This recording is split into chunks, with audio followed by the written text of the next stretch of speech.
दिल हो गया है तेरा दीवाना अब को। अस्सलामुअलैकुम, की हाल है जी ਤੁਹਾਡਾ। ਉਮੀਦ ਹੈ ਤੁਸੀਂ ਠੀਕ ਹੋਣੇ ਆ। ਤੇ ਅੱਜ ਤੁਹਾਡੇ ਨਾਲ ਥੋੜੀ ਜਿਹੀ ਗੁਫ਼ਤਗੂ ਕਰਨ ਲੱਗੇ ਕਿ ਇਹੋ ਜਿਹੀ ਅਦਾਕਾਰਾ ਦੇ ਬਾਰੇ 'ਚ ਜਿਹਨੂੰ ਅੱਜ ਵੀ 80 ਦੇ ਦਹਾਈ ਦੇ ਨੌਜਵਾਨ ਜਿਹੜੇ ਨਾ ਉਹ ਲੱਭ ਰਹੇ ਆ।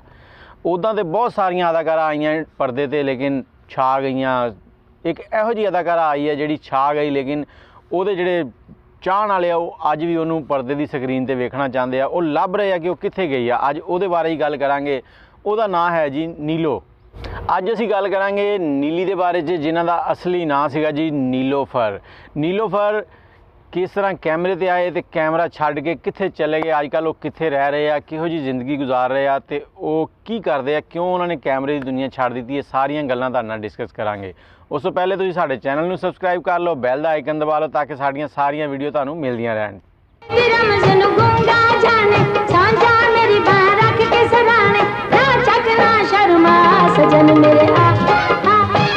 ਨੀਲੀ ਦੀ ਮੌਜੂਦਾ ਜ਼ਿੰਦਗੀ ਦੇ ਬਾਰੇ ਗੱਲ ਕਰਨ ਤੋਂ ਪਹਿਲੇ ਅਸੀਂ ਤੁਹਾਨੂੰ ਥੋੜ੍ਹਾ ਜਿਹਾ ਫਲੈਸ਼ਬੈਕ 'ਚ ਲੈ ਕੇ ਚੱਲਦੇ ਹਾਂ। ਉਹਨਾਂ ਦੀ ਪਿਛਲੀ ਜ਼ਿੰਦਗੀ ਵਿਖਾਉਂਦੇ ਹਾਂ ਕਿ ਉਹ ਪਰਦੇ 'ਤੇ ਕਿਸ ਤਰ੍ਹਾਂ ਆਏ। ਨੀਲੀ ਜਿਹੜੇ ਨੀਲੇ ਲੈਂਸ ਲਾਉਣ ਦੀ ਵਜ੍ਹਾ ਤੋਂ ਮਸ਼ਹੂਰ ਹੋਏ। ਨੀਲੋਫਰ ਨਾਂ ਸੀਗਾ, ਨੀਲੇ ਲੈਂਸ ਲਾਉਂਦੇ ਸੀਗੇ ਤੇ ਜਿਸ ਤੋਂ ਉਹਨਾਂ ਨੂੰ ਨੀਲੀ ਨੀਲੀ ਸੱਦਣ ਲੱਗ ਪਏ ਅਤੇ ਨੀਲੀ ਦੇ ਨਾਂ ਤੋਂ ਹੀ ਉਹ ਮਸ਼ਹੂਰ ਹੋ ਗਏ। ਨੀਲੀ ਹੈਦਰਾਬਾਦ ਦੇ ਸ਼ਹਿਰ 'ਚ ਪੈਦਾ ਹੋਏ ਅਤੇ 1980 ਦੀ ਦਹਾਈ 'ਚ ਉਹਨਾਂ ਨੇ ਆਪਣਾ ਕੈਰੀਅਰ ਜਿਹੜਾ ਨਾ ਉਹ ਫਿਲਮਾਂ ਵੱਲ ਨੂੰ ਸ਼ੁਰੂ ਕੀਤਾ।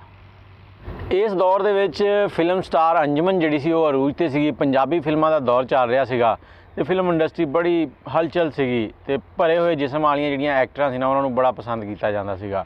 ਅਤੇ ਉਸ ਦੌਰ 'ਚ ਅੰਜਮਨ ਨੂੰ ਵੇਖਦਿਆਂ ਹੋਇਆਂ ਉਹਦੇ ਦੋ ਰਿਸ਼ਤੇਦਾਰ ਜਿਹੜੀਆਂ ਨਾ ਉਹ ਇਸ ਇੰਡਸਟਰੀ ਦੇ ਵਿੱਚ ਆਈਆਂ, ਜਿਨ੍ਹਾਂ ਦੇ ਵਿੱਚੋਂ ਇੱਕ ਤਾਂ ਸੀ ਜੀ ਗੋਰੀ। ਗੋਰੀ ਜਿਹੜੀ ਸੀ ਉਹ ਨੀਲੀ ਅੰਜਮਨ ਦੀ ਸਗੀ ਭੈਣ ਸੀ ਅਤੇ ਉਹ ਉਹਨਾਂ ਨੂੰ ਖੁਦ ਹੀ ਲੈ ਕੇ ਆਏ ਸੀ ਇਸ ਮੈਦਾਨ ਦੇ ਵਿੱਚ। ਇਸ ਮੈਦਾਨ 'ਚ ਆਉਣ ਤੋਂ ਬਾਅਦ ਜਦੋਂ ਗੋਰੀ ਨੇ ਆਪਣੇ ਪੈਰ ਜਮਾਏ ਅਤੇ ਅੰਜੁਮਨ ਨੇ ਗੋਰੀ ਦੇ ਨਾਲ ਮੁਕਾਬਲਾ ਲਾ ਲਿਆ, ਕਿਉਂਕਿ ਗੋਰੀ ਜਿਹੜੀ ਸੀ ਉਹ ਸੁਲਤਾਨ ਰਾਈ ਦੇ ਬਹੁਤ ਨਜ਼ਦੀਕ ਹੁੰਦੀ ਜਾ ਰਹੀ ਸੀ ਅਤੇ ਇਹ ਅੰਜੁਮਨ ਕੋਲੋਂ ਬਰਦਾਸ਼ਤ ਨਹੀਂ ਹੋ ਰਿਹਾ ਸੀਗਾ ਅਤੇ ਅੰਜੁਮਨ ਨੇ ਗੋਰੀ ਦੇ ਨਾਲ ਹੀ ਮੈਦਾਨ ਸਜਾ ਲਿਆ। ਅਤੇ ਉਸ ਨੂੰ ਦੇਖਦਿਆਂ ਹੋਇਆਂ ਨਾਲ ਹੀ ਉਦੋਂ ਫਿਰ ਆਈ ਸੀ ਜੀ ਨੀਲੋਫਰ। ਨੀਲੋਫਰ ਦੁਬਲੇ ਪਤਲੇ ਜਿਸਮ ਵਾਲੀ ਕੁੜੀ ਸੀਗੀ। ਜਦੋਂ ਮਾਰਕੀਟ 'ਚ ਆਈ ਆ ਫਿਲਮਾਂ ਦੇ ਵਿੱਚ ਅਤੇ ਉਹ ਆਉਂਦਿਆਂ ਹੀ ਇੱਕ ਇਹੋ ਜਿਹੀ ਪਹਿਚਾਣ ਉਹਨੇ ਬਣਾਈ ਕਿ ਲੋਕ ਮੋਟੇ ਜਿਸਮ ਨੂੰ ਛੱਡ ਕੇ ਪਤਲਾ ਜਿਸਮ ਜਿਹੜਾ ਉਹਨੂੰ ਵੀ ਪਸੰਦ ਕਰਨ ਲੱਗ ਪਏ। ਅਤੇ ਨੀਲੀ ਜਿਹੜੀ ਹੈ ਇਹ ਅੰਜੁਮਨ ਦੀ ਖਾਲਾਜ਼ਾਦ ਭੈਣ ਸੀ, ਦੋਨੋਂ ਕਜ਼ਨ ਸੀਗੀਆਂ। ਫਿਲਮ ਮੇਕਰ ਯੂਨਸ ਮਲਕ ਨੇ ਨੀਲੀ ਨੂੰ ਮੁਤਾਰਫ ਕਰਵਾਇਆ। ਫਿਲਮ ਦਾ ਨਾਂ ਸੀਗਾ ਜੀ ਆਖਰੀ ਜੰਗ, ਜਿਹਦੇ ਵਿੱਚ ਸੁਲਤਾਨ ਰਾਈ, ਨਾਦਰਾ ਅਤੇ ਨੀਲੀ ਇਹ ਸਾਰੇ ਐਕਟਰ ਸੀਗੇ ਵਿੱਚ ਉਹਦੇ ਸ਼ਾਮਲ। ਅਤੇ 1986 'ਚ ਫਿਲਮ ਰਿਲੀਜ਼ ਹੋਈ। ਇਹ ਦੌਰ ਸੀਗਾ ਜੀ ਜੱਟੀਆਂ ਦਾ। ਜੱਟੀਆਂ ਤੁਹਾਨੂੰ ਦੱਸਿਆ ਵੀ ਫਿਲਮਾਂ 'ਚ ਵਿਖਾਇਆ ਜਾਂਦਾ ਸੀ, ਜੱਟੀਆਂ ਮੋਟੀਆਂ ਭਰੇ ਹੋਏ ਜਿਸਮ ਅਤੇ ਡੋਲੇ ਅਤੇ ਖੂਬਸੂਰਤ ਨਜ਼ਰ ਆਉਣਾ ਉਹਨਾਂ ਦਾ ਦੌਰ ਸੀ। ਲੇਕਿਨ ਜਦੋਂ ਨੀਲੀ ਨੇ ਆ ਕੇ ਆਪਣਾ ਕੰਮ ਵਿਖਾਇਆ, ਆਪਣੀਆਂ ਅਦਾਵਾਂ ਵਿਖਾਈਆਂ ਅਤੇ ਵੱਡੇ ਵੱਡੇ ਉੱਥੇ ਡੁੱਲ ਗਏ। ਉਹ ਟਰੈਂਡ ਜਿਹੜਾ ਸੀ ਉਹ ਥੱਲੇ ਹੋ ਗਿਆ, ਬਹਿ ਗਿਆ। ਉਹਦੀ ਮਾਂਗ ਜਿਹੜੀ ਘਟਣ ਲੱਗ ਪਈ ਅਤੇ ਪਤਲੇ ਜਿਸਮ ਉਹਨਾਂ ਦੀ ਮਾਂਗ ਵਧਣੀ ਸ਼ੁਰੂ ਹੋ ਗਈ। 1986 ਤੋਂ ਬਾਅਦ ਨੀਲੀ ਨੇ ਕਾਫੀ ਫਿਲਮਾਂ ਕੀਤੀਆਂ ਜਿਨ੍ਹਾਂ 'ਚ ਉਹਨਾਂ ਨੇ ਅੱਛਾ ਕੰਮ ਵਿਖਾਇਆ। ਲੇਕਿਨ ਉਸ ਤੋਂ ਬਾਅਦ 1991 ਦੇ ਵਿੱਚ ਇੱਕ ਫਿਲਮ ਜਿਹੜੀ ਸੰਗੀਤਾ ਨੇ ਬਣਾਈ ਸੀ, ਉਹਦੇ ਸੰਗੀਤਾ ਨੇ ਆਪ ਵੀ ਕੰਮ ਕੀਤਾ ਸੀਗਾ ਅਤੇ ਉਹਦੇ 'ਚ ਨੀਲੀ ਨੇ ਆਪਣਾ ਕੰਮ ਦੇ ਜੌਹਰ ਵਿਖਾਏ। ਫਿਲਮ ਦਾ ਨਾਂ ਸੀਗਾ ਜੀ ਕਾਲੇ ਚੋਰ ਅਤੇ ਨੀਲੀ ਦਾ ਇਸ ਫਿਲਮ ਦੇ ਵਿੱਚ ਸੀਗਾ ਜੀ ਡਬਲ ਰੋਲ ਸੀਗਾ। ਸੁਲਤਾਨ ਰਾਈ ਸਾਹਿਬ ਉਹਨਾਂ ਦੇ ਨਾਲ ਸੀਗੇ ਅਤੇ ਇਸੇ ਫਿਲਮ ਦੇ ਵਿੱਚ ਜਵੇਦ ਸ਼ੇਖ ਸਾਹਿਬ ਵੀ ਸੀਗੇ। ਜਵੇਦ ਸ਼ੇਖ ਸਾਹਿਬ ਜਿਹੜੇ ਸੀ ਉਹ ਹੁਸਨਪ੍ਰਸਤ ਇਨਸਾਨ ਸੀਗੇ। ਹੁਸਨ ਦੀ ਬਹੁਤ ਜ਼ਿਆਦਾ ਉਹ ਕਹਿੰਦੇ ਕਿ ਤਾਰੀਫ ਕਰਦੇ ਸੀ, ਉਹਦੇ ਮਤਲਬ ਇਹ ਕਹਿ ਲਓ ਉਹਨੂੰ ਪੂਜਣ ਵਾਲੇ ਸੀਗੇ। ਫਿਰ ਇਸੇ ਤਰ੍ਹਾਂ ਜਵੇਦ ਸ਼ੇਖ ਅਤੇ ਨੀਲੀ ਦੀ ਜੋੜੀ ਜਿਹੜੀ ਉਹ ਫਿਲਮਾਂ 'ਚ ਆਉਣ ਲੱਗ ਪਈ ਅਤੇ ਜਵੇਦ ਸ਼ੇਖ ਜਿਹੜੇ ਸੀਗੇ ਉਹਨਾਂ ਦੀ ਇੱਕ ਫਿਲਮ 1995 ਦੇ ਵਿੱਚ ਰਿਲੀਜ਼ ਹੋਈ ਜੀਵਾ ਫਿਲਮ ਜਿਹੜੀ ਉਹ ਟਰਕੀ 'ਚ ਵੀ ਕਾਫੀ ਸੀਨ ਉਹਦੇ ਫਿਲਮ ਬੰਦ ਹੋਏ ਸੀਗੇ, ਰਿਕਾਰਡ ਹੋਏ ਸੀ। ਫਿਲਮ ਤੋਂ ਬਾਅਦ ਜਵੇਦ ਸ਼ੇਖ ਅਤੇ ਨੀਲੀ ਦੀਆਂ ਗੱਲਾਂ ਜਿਹੜੀਆਂ ਨਾ ਉਹ ਆਮ ਜ਼ੁਬਾਨ 'ਤੇ ਹੋਣ ਲੱਗ ਪਈਆਂ ਸੀ ਕਿ ਇਹ ਆਉਣ ਵਾਲੇ ਟਾਈਮ ਦੇ ਵਿੱਚ ਨਾ ਵਿਆਹ ਕਰਨ ਵਾਲੇ ਆ, ਇਹਨਾਂ ਦੀ ਸ਼ਾਦੀ ਹੋ ਜਾਣੀ ਹੈ। ਕਿਉਂਕਿ ਜਵੇਦ ਸ਼ੇਖ ਜਿਹੜੀ ਆਪਣੀ ਪਹਿਲੀ ਸ਼ਾਦੀ ਸੀ ਉਸ ਤੋਂ ਅਲੱਹਿਦਗੀ ਕਰ ਚੁੱਕੇ ਸੀਗੇ। ਅਤੇ ਇਸੇ ਸਾਲ ਫਿਲਮ 1995 'ਚ ਜੋ ਡਰ ਗਿਆ ਉਹ ਮਰ ਗਿਆ ਇਹ ਵੀ ਰਿਲੀਜ਼ ਹੋਈ। ਇਸ ਫਿਲਮ ਨੇ ਆ ਕੇ ਬੜੇ ਰਿਕਾਰਡ ਆਪਣੇ ਬਣਾਏ, ਬੜੀ ਚੱਲੀ। ਇਸ ਤੋਂ ਬਾਅਦ ਨਾਦਰਾ ਜਿਹੜੀ ਸੀ ਫਿਲਮ ਸਟਾਰ, ਉਹਨਾਂ ਨੂੰ ਕਤਲ ਕਰਤਾ ਗਿਆ। ਕਿਸੇ ਨਾਮਲੂਮ ਅਫਰਾਦ ਨੇ ਉਹਨਾਂ ਨੂੰ ਕਤਲ ਕਰਤਾ ਅਤੇ ਨਾਦਰਾ ਉਹ ਅਦਾਕਾਰਾ ਸੀ ਜਿਹਨੇ ਅੰਜੁਮਨ ਦਾ ਪੱਤਾ ਕੱਟਿਆ ਸੀ। ਅੰਜੁਮਨ ਨੂੰ ਫਿਲਮਾਂ 'ਚੋਂ ਸਾਈਡ 'ਤੇ ਕਰਤਾ ਸੀਗਾ। ਲੇਕਿਨ ਜਦੋਂ ਨਾਦਰਾ ਦਾ ਕਤਲ ਹੋਇਆ ਅਤੇ ਫਿਲਮ ਇੰਡਸਟਰੀ ਦੇ ਵਿੱਚ ਇੱਕ ਖਲਾਅ ਪੈਦਾ ਹੋ ਗਿਆ। ਔਰ ਇਹ ਖਲਾਅ ਇਸ ਤਰ੍ਹਾਂ ਦਾ ਸੀਗਾ ਕਿ ਇਸੇ ਸਾਲ ਹੀ ਇੱਕ ਹੋਰ ਕਤਲ ਹੋਇਆ ਸਾਡੇ ਫਿਲਮੀ ਹੀਰੋ, ਸਾਡੇ ਬਾਬੂ ਸੁਲਤਾਨ ਰਾਈ ਸਾਹਿਬ।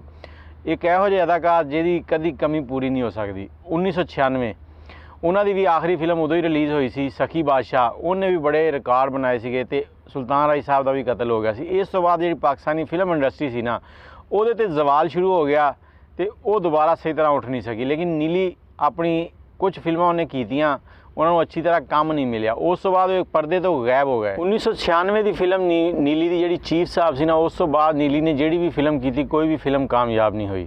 6 ਸਾਲ ਬਾਅਦ ਨੀਲੀ ਨੂੰ ਦੁਬਾਰਾ ਕੈਮਰੇ ਤੇ ਲਿਆਉਣ ਲਈ ਅਲਤਾਫ ਹੁਸੈਨ ਉਹਨਾਂ ਨੇ ਇਹਨਾਂ ਨੂੰ ਰਾਜ਼ੀ ਕੀਤਾ ਤੇ ਉਹਨਾਂ ਨੇ ਫਿਲਮ ਬਣਾਈ ਦੁਲਹਨ ਬਣਤੀ ਹੈ ਨਸੀਬੋਂ ਵਾਲੀਆਂ, ਜਿਹਦੇ 'ਚ ਨੀਲੀ ਨੇ ਆਪਣਾ ਕੰਮ ਕੀਤਾ। ਲੇਕਿਨ ਉਹ ਫਿਲਮ ਵੀ ਕੋਈ ਖਾਤਰ ਖਾਰ ਨਹੀਂ ਚੱਲ ਸਕੀ ਤੇ ਇਹ ਫਿਲਮ ਜਿਹੜੀ ਸੀ ਇਹ ਨੀਲੀ ਦੀ ਆਖਰੀ ਫਿਲਮ ਸੀ। ਇਸ ਤੋਂ ਬਾਅਦ ਨੀਲੀ ਨੇ ਪਰਦੇ ਤੋਂ ਆਉਣ ਤੋਂ ਤੌਬਾ ਕਰ ਲਈ। ਇਸ ਤੋਂ ਬਾਅਦ ਨੀਲੀ ਨੇ ਅਸਦ ਬੁਖਾਰੀ, ਇੱਕ ਸਿੰਧ ਦਾ ਵਡੇਰਾ ਸੀ, ਜਿਹਦੇ ਨਾਲ ਵਿਆਹ ਕਰ ਲਿਆ, ਸ਼ਾਦੀ ਕਰ ਲਈ। ਸ਼ਾਦੀ ਉਹ ਜ਼ਿਆਦਾ ਕਾਮਯਾਬ ਨਹੀਂ ਰਹਿ ਸਕੀ, ਚੱਲ ਨਹੀਂ ਸਕੀ, ਉਹਨਾਂ ਦੀ ਅਲੈਹਦਗੀ ਹੋ ਗਈ। ਉਸ ਤੋਂ ਬਾਅਦ ਕਹਿੰਦੇ ਕਿ ਨੀਲੀ ਨੇ ਦੂਸਰੀ ਸ਼ਾਦੀ ਇੱਕ ਪੁਲਿਸ ਵਾਲੇ ਦੇ ਨਾਲ ਕੀਤੀ, ਜਿਹੜਾ ਕਿ ਲਾਹੌਰ ਦੇ ਹੀ ਰਹਿਣ ਵਾਲੇ ਸੀਗੇ, ਪੁਲਿਸ ਅਫਸਰ ਸੀ। ਉਹਦੇ ਨਾਲ ਸ਼ਾਦੀ ਕਰਨ ਤੋਂ ਬਾਅਦ ਨੀਲੀ ਨੇ ਨਾਲ ਹੀ ਆਪਣਾ ਤੌਬਾ ਕੀਤੀ, ਕਸਮ ਖਾਧੀ ਕਿ ਦੁਬਾਰਾ ਕਦੀ ਪਰਦੇ ਤੇ ਨਹੀਂ ਆਉਣਾ। ਉਸ ਤੋਂ ਬਾਅਦ ਉਹਨਾਂ ਨੂੰ ਕਦੀ ਕਿਸੇ ਕੈਮਰੇ ਦੇ ਸਾਹਮਣੇ ਨਹੀਂ ਵੇਖਿਆ ਗਿਆ, ਕੋਈ ਉਹਨਾਂ ਦਾ ਫੋਟੋ ਸੈਸ਼ਨ ਨਹੀਂ ਵੇਖਿਆ ਗਿਆ। ਉਹਨਾਂ ਦੇ 2 ਬੱਚੇ ਵੀ ਆ, ਕਹਿੰਦੇ ਬਹੁਤ ਸਾਰੇ ਲੋਕ ਕਹਿੰਦੇ ਕਿ ਉਹ ਬਾਹਰ ਦੂਸਰੇ ਮੁਲਕ 'ਚ ਰਹਿੰਦੇ, ਲੰਦਨ 'ਚ, ਉੱਥੇ ਆਪਣੇ ਮੀਆਂ ਦੇ ਨਾਲ ਰਹਿ ਰਹੇ ਆ। ਲੇਕਿਨ 90% ਇਹੀ ਕਿਹਾ ਜਾਂਦਾ ਕਿ ਉਹ ਲਾਹੌਰ 'ਚ ਹੀ ਰਹਿ ਰਹੇ ਆ ਤੇ ਕਈ ਵਾਰੀ ਗੋਰੀ ਆਪਣੀ ਜਿਹੜੀ ਕਜ਼ਨ ਆ ਉਹਨੂੰ ਉਹ ਮਿਲਣ ਵੀ ਆਉਂਦੇ ਆ ਸੈਨਮੇ। ਲੇਕਿਨ ਜਦੋਂ ਆਉਂਦੇ ਆ ਬੁਰਖਾ ਪਾ ਕੇ ਆਪਣੇ ਆਪ ਨੂੰ ਨਕਾਬ ਤੇ ਕਿਸੇ ਨੂੰ ਕੋਈ ਫੋਟੋ ਨਹੀਂ ਖਿੱਚਣ ਦੇਣੀ, ਕੈਮਰੇ ਤੋਂ ਫੋਟੋ ਖਿੱਚਣਾ, ਫਿਲਮ ਇੰਡਸਟਰੀ ਵੇਖਣਾ, ਉਹਨੂੰ ਉਹ ਗੁਨਾਹ ਸਮਝਦੇ ਆ। ਅੱਲਾਹ ਪਾਕ ਉਹਨਾਂ ਨੂੰ ਇਸੇ ਤਰ੍ਹਾਂ ਹੀ ਆਪਣੇ ਇਹਨਾਂ ਅਸੂਲਾਂ 'ਤੇ ਕਾਇਮ ਰੱਖੇ ਔਰ ਉਹਨਾਂ ਦੀ ਮਗਫਰਤ ਫਰਮਾਏ ਆਖਿਰਤ 'ਚ। ਲੇਕਿਨ ਜਿਹੜੇ ਨੀਲੀ ਨੂੰ ਚਾਹਣ ਵਾਲੇ ਉਹਨਾਂ ਦੇ ਪਰਸਤਾਰ ਸੀਗੇ, ਜਿਨ੍ਹਾਂ ਨੇ 80 ਤੋਂ 90 ਦੀ ਦਹਾਈ ਦੇ ਵਿੱਚ ਉਹਨਾਂ ਨੂੰ ਵੇਖਿਆ ਸੀਗਾ, ਬਹੁਤ ਪਸੰਦ ਕੀਤਾ ਸੀ, ਉਹ ਅੱਜ ਵੀ ਉਹਨਾਂ ਨੂੰ ਵੇਖਣਾ ਚਾਹੁੰਦੇ ਆ, ਨੀਲੀਆਂ ਅੱਖਾਂ ਵਾਲੀ ਨੀਲੀ ਨੂੰ। ਲੇਕਿਨ ਨੀਲੀ ਨੇ ਕੈਮਰਾ ਜਿਹੜਾ ਉਹ ਛੱਡ ਦਿੱਤਾ, ਕੈਮਰੇ ਤੋਂ ਸਾਈਡ 'ਤੇ ਹੋ ਗਏ ਆ ਤੇ ਹੁਣ ਉਹ ਸਾਹਮਣੇ ਨਹੀਂ ਆਉਣਾ ਚਾਹੁੰਦੇ। ਉਹ ਆਪਣੀ ਇੱਕ ਜ਼ਿੰਦਗੀ ਗੁਜ਼ਾਰ ਰਹੇ ਆ, ਆਪਣੀ ਅੱਛੀ ਲਾਈਫ ਗੁਜ਼ਾਰ ਰਹੇ ਆ। ਗ੍ਰੀਨ ਵਾਲਾ ਜਿਹੜਾ ਪਰਦਾ ਨਾ, ਇਹ ਉਹਨਾਂ ਨੇ ਛੱਡਤਾ ਆ। ਤੁਹਾਨੂੰ ਅੱਜ ਦੀ ਵੀਡੀਓ ਕਿਵੇਂ ਲੱਗੀ? ਜੇ ਚੰਗੀ ਲੱਗੀ ਹੈ ਤਾਂ ਅਸੀਂ ਜੀ ਥੋੜ੍ਹੀ ਜਿਹੀ ਜਾਣਕਾਰੀ ਨੀਲੀ ਦੇ ਬਾਰੇ 'ਚ। ਇਹ ਫਿਲਮੀ ਦੁਨੀਆ ਜਿੰਨੀ ਰੰਗੀਨ ਨਜ਼ਰ ਆਉਂਦੀ ਹੈ ਇੰਨੀ ਰੰਗੀਨ ਹੁੰਦੀ ਨਹੀਂ। ਇਹਦੇ ਪਿੱਛੇ ਦੇ ਜਿਹੜੇ ਹਾਲਾਤੋ ਵਾਕਿਆਤ ਹਨ ਉਹ ਬੜੇ ਮੁਖਤਲਿਫ ਹੁੰਦੇ ਆ ਤੇ ਇਸ ਲਈ ਇਸ ਦੁਨੀਆ ਤੋਂ ਬਚ ਕੇ ਰਹੋ। ਇਸ ਦੁਨੀਆ ਨੂੰ ਵੇਖਣ ਲਈ ਤੁਹਾਨੂੰ ਲੱਗਦਾ ਕਿ ਬੜੀ ਖੂਬਸੂਰਤ ਹੈ, ਬੜੀ ਪਿਆਰੀ ਹੈ, ਲੇਕਿਨ ਜਦੋਂ ਇਸ ਦੁਨੀਆ 'ਚ ਤੁਸੀਂ ਪੈਰ ਰੱਖੋਗੇ ਤੇ ਫਿਰ ਪਤਾ ਲੱਗੇਗਾ ਕਿ ਅੱਗੇ ਕੀ ਬੀਤਦਾ ਆ। ਬਹੁਤ ਸਾਰੇ ਮੁਸ਼ਕਿਲਾਤ ਹੁੰਦੀਆਂ ਵਾ। ਇਹ ਫਿਲਮੀ ਦੁਨੀਆ ਛੱਡਣੀ ਬੜੀ ਔਖੀ ਆ। ਨੀਲੀ ਨੇ ਇਹ ਇੱਕ ਅੱਛਾ ਕਦਮ ਲਿਆ ਕਿ ਇਸ ਦੁਨੀਆ ਨੂੰ ਖੈਰਬਾਦ ਕਿਹਾ ਤੇ ਆਪਣੀ ਰੀਅਲ ਲਾਈਫ ਜਿਹੜੀ ਆ ਉਹ ਆਪਣੇ ਪਰਿਵਾਰ ਦੇ ਨਾਲ ਗੁਜ਼ਾਰ ਰਹੇ ਆ। ਇਹਦੇ ਨਾਲ ਹੀ ਮੈਨੂੰ ਇਜਾਜ਼ਤ ਦਿਓ। ਦੁਆਵਾਂ ਯਾਦ ਰੱਖਿਓ। ਵੀਡੀਓ ਚੰਗੀ ਲੱਗੀ ਹੋਵੇ ਤਾਂ ਕਮੈਂਟ ਕਰ ਦੇਣਾ, ਚੈਨਲ ਨੂੰ ਸਬਸਕ੍ਰਾਈਬ ਕਰ ਲੈਣਾ। ਅੱਲਾਹ ਹਾਫਿਜ਼।